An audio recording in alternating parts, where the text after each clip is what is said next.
पाकिस्तान और आईएमएफ के दरमियान मुआहिदा ना हो सका। और आईएमएफ के दरमियान स्टाफ लेवल मुआहिदा नहीं हो सका। आईएमएफ ने स्टाफ लेवल मुआहिदे के लिए वक्त मांग लिया है। कि हमें बड़ी उम्मीद थी कि डील डन हो जाएगी, वो डील डन नहीं हुई अभी तक। सबसे बड़ा इंपैक्ट है कि आईएमएफ के ऊपर जो भारत का इन्फ्लुएंस है, भारत की लॉबी जो वॉशिंगटन डीसी के अंदर है, उनका इन्फ्लुएंस है, जिससे महंगाई के चक्की में पिसते मुल्क के 22 करोड़ से ज्यादा आवाम अब शायद मजीद पिसते चले जाएंगे या खुदा ना खास्ता उनसे कुछ मर जाएंगे। कि इंडिया की तरफ से जब तक उनको गो हेड नहीं मिलेगा, यस नहीं होगा, तब तक वो इस तरीके से लटकाए रखेंगे। कामयाबी कह रहे हैं जिससे आटा, चावल, दालें, घी समेत तमाम अशिया खुरोनोश, पेट्रोल, डीजल, गैस, बिजली समेत तमाम यूटिलिटी बिल्स में होशुर में इजाफा होगा, जिससे महंगाई का तूफान नहीं बल्कि सुनामी आएगा। क्या हुकूमत इस बात पर वाकई खुश है कि अवाम को मारने से, उनका खून पसीना चूसने से, गरीब को नवाले नवाले के लिए तरसाने से मुल्क की मईशत जो है ना बेहतर नहीं हो सकती और ना ही कभी होगी, बल्कि हुकूमत के लिए एक बहुत बड़ा खतरा बनकर सामने आएगी। वो उन्होंने कहा पता नहीं, अब आपके ही कई सर वॉशिंगटन में आप बैठे हैं, वहीं से कह रहे हैं कि अप्रूवल आएगी, तो ये अप्रूवल क्यों नहीं पहुंची साजिद साहब?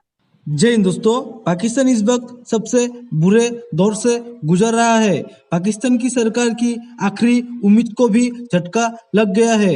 अंतर्राष्ट्रीय मुद्रा कोष आईएमएफ के बीच 1.1 अरब डॉलर के राहत पैकेज के लिए कर्मचारी स्तर पर कोई सहमति नहीं बन पाई है।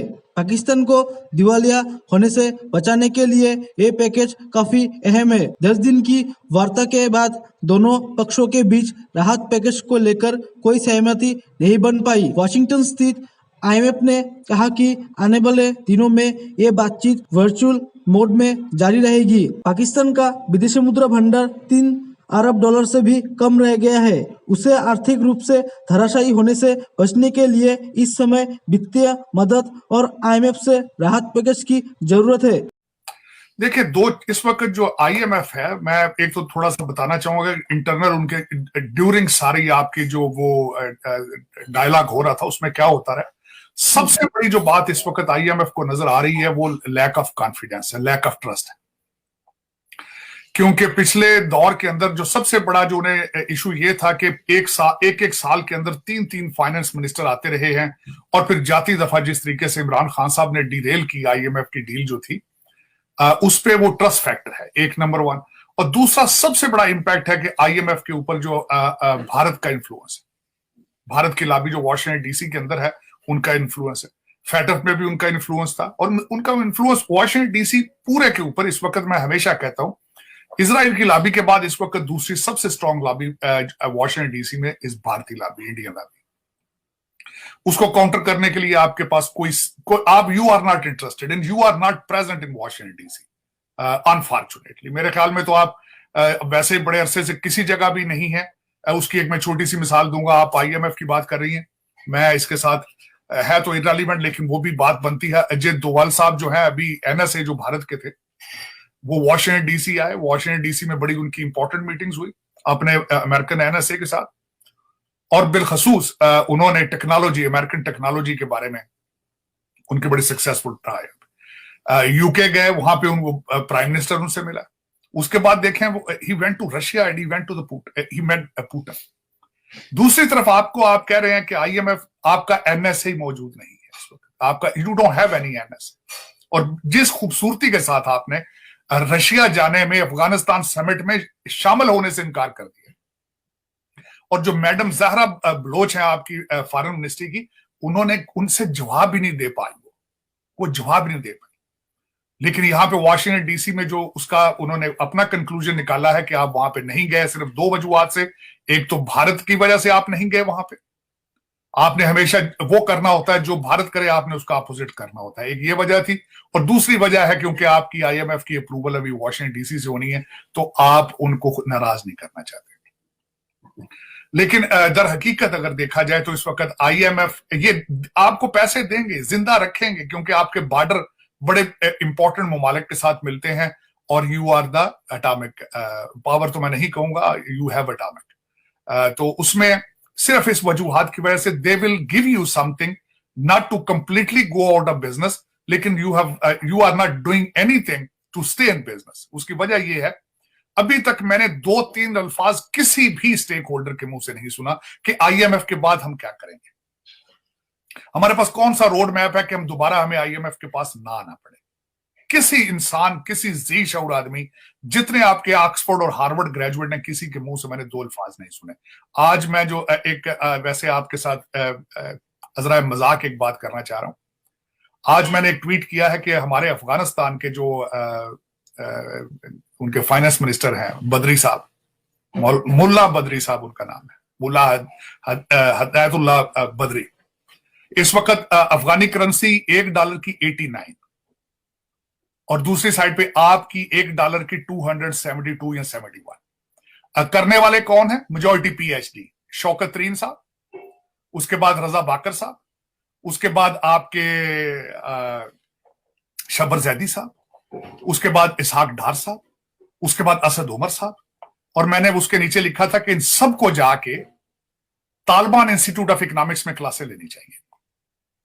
मेरा मकसद है कि एक मजाक भी, एक मजाकन भी, मैं कभी इस हालात पे कभी हंसता हूं, कभी रोता हूं। ये हालात कि आज अफगानिस्तान तालिबान जिनको आपने मदरसों में पढ़ाया है, जिनका मैंने नाम लिया है, हफीज शेख साहब का, ये सारे, ये तो सिल्वर स्पून लेकर, गोल्डन स्पून लेकर पैदा हुए थे भाई आईवी लीग स्कूलों में। ये तो काम करते हैं ना आईएमएफ के लिए और वर्ल्ड बैंक के लिए। इनका मुल्ला बदरी के साथ तो कंपटीशन कोई नहीं। डॉलर सारा आज गया यहां से, पाकिस्तान से, लेकिन उनकी करेंसी आपसे स्ट्रॉन्ग है। उन्होंने अगले दिन कहा है कि कोयला खरीदना है हमसे तो डॉलरों में खरीदोगे, रुपए हम नहीं लेंगे आपसे। लेकिन ये कि वो शर्म कहते, अब मुझे पूरा शेर याद नहीं, कहते शर्म हमको मगर नहीं आती। उसका तो कोई हल नहीं ना किसी के पास, कि इंडिया की तरफ से जब तक उनको गो हेड नहीं मिलेगा, यस नहीं होगा, तब तक वो इस तरीके से लटकाए रखेंगे। क्या ऐसी बात है? इंडिया का कोई अमल दखल है इसमें? बिल्कुल डेफिनेट। वो जिस तरीके से मर्जी आपको देखें, इस वक्त अमेरिका के वो पार्टनर है रीजन के अंदर, उनके और अमेरिका के इंटरेस्ट इकट्ठे हैं उनके हर चीज के, चाइना के खिलाफ। और आईएमएफ के ऊपर के सबसे ज्यादा किसका इन्फ्लुएंस है? अमेरिका का है। तो आपको वो जिंदा रखेंगे, लेकिन मार मार के रखेंगे जिंदा आपको। लेकिन आप दर हकीकत, मेरा ये भी क्वेश्चन है ना, आज आपसे ये भी क्वेश्चन है, आईएमएफ का पैकेज आ जाता है आपके पास, तो कौन से दूध की नहरें चलनी शुरू हो जाएंगी? क़यामत आएगी गरीबों पे। और ये पैसा जो आएगा आईएमएफ का, ये मुख्तलिफ कॉन्ट्रैक्ट्स के बाद 80% जो है लंदन और दुबई चला जाएगा। पहले आईएमएफ के जो प्रोग्राम आते रहे वो कहां गए? कभी किसी ने पूछा है? आज आपका जो डिपार्टमेंट नैब है, नेशनल अकाउंटेबिलिटी, फाल है क्या? वो एंटी करप्शन आपका फाल है क्या? कल परसों जो इस वक्त आपके मीडिया के ऊपर वो कर्नल साहब है जिनको एयरपोर्ट पे रोका गया, कभी आपने प्रॉपर्टी की लिस्ट उनकी देखी? आईएसआई के जो थे, जिनका मरियम भी नाम लेती थी अक्सर अपनी स्पीचेस में, जो मास्टरमाइंड है सारे आपके इस्लामाबाद पिंडी की सारी अरेस्ट और सारा कुछ, उनका एफेड का घर, उनका लंदन में प्रॉपर्टी, उनके बच्चे के लंदन में, आपने देखा है? तो दर हकीकत आलिया, जब कौमें मान लें इस बात को कि हमने तबाही की तरफ जाना है, तो यही होता है। जब उनको एक मजहब, अपने बच्चे लंदन बिठा के पढ़ाना और उनको कहना जिहाद करो, तो फिर यही होता है। लेकिन आने वाले दिनों में क्या होगा? आईएमएफ के पैकेज के बाद ये जो आपके लौंडे लपाड़े ट्विटर और टिकटॉक पे चढ़े हुए हैं, ये सारे उतर जाएंगे। उसकी वजह यह है कि महंगाई के थप्पड़ इतने पड़ेंगे कि इनको ना पीटीआई याद रहेगी, ना पीपल्स पार्टी, ना नून लीग, इनको होश नहीं रहेगी। उसकी वजह यह है कि जिसका 10,000 बिल आ रहा है बिजली का, उसका 35,000 का आएगा। This is the anticipation. और उसके बाद आपका सेल टैक्स बढ़ रहा है, उसके बाद आपका डॉलर ओपन मार्केट में जा रहा है, और सारा स्मगल होकर अफगानिस्तान जा रहा है आपकी मर्जी से। और उसके बाद जो एक तूफान आएगा, आईएमएफ के पैसे तो पाकिस्तान के लिए तो लिए ही नहीं जा रहे। आईएमएफ का डील साइन की जा रही है सिर्फ सऊदी अरेबिया से पैसे लेने के लिए, यूएई से, चाइना से पैसे लेने हैं, और दुबई और लंदन जाने हैं। मार तो खाएगा यहां पे जो पाकिस्तान में रहेगा, जो बाहर जा नहीं सकता।